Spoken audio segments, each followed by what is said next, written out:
worry about coddling or focusing on career growth of your executives. And you're like, no, you're just here to do your freaking best work and the most important thing in the world. Now go. Mm-hmm.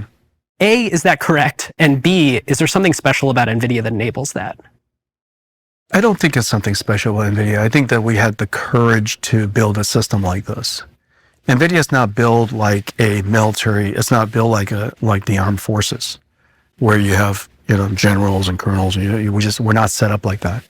We're not set up in a command and control and information distribution system from the top down. We're really built much more like a computing stack.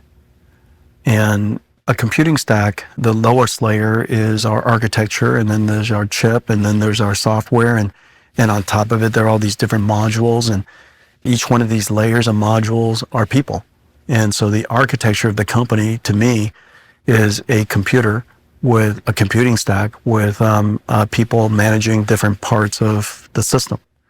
And who reports to whom, your title is not related to anywhere you are in the stack. It just happens to be who's the best at running that module on that function on that layer. It is in charge, and that person is the pilot in command. And so that's one characteristic. And have you always thought about the company this way, even from the earliest days? Yeah, pretty much, yeah. And the reason for that is because your organization should be the architecture of the machinery of building the product, right? Yep. That's what a company is. Yep.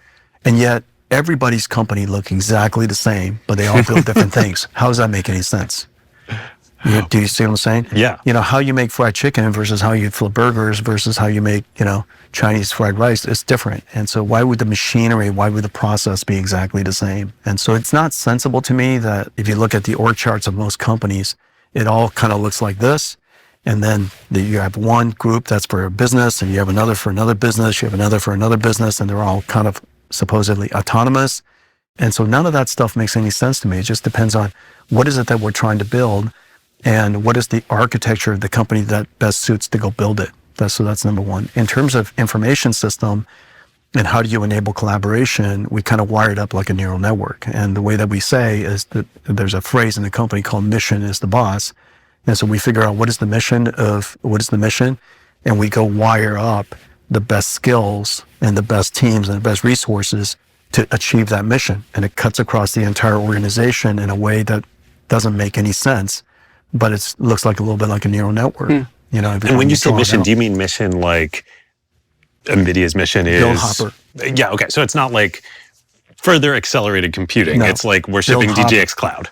Build Hopper, or somebody else's build a system for Hopper. Somebody is build CUDA for Hopper. Somebody's job is build cuDNN for CUDA for Hopper. Somebody's job is the mission, right? So your mission is to do something. What are the trade-offs associated with that versus the traditional structure?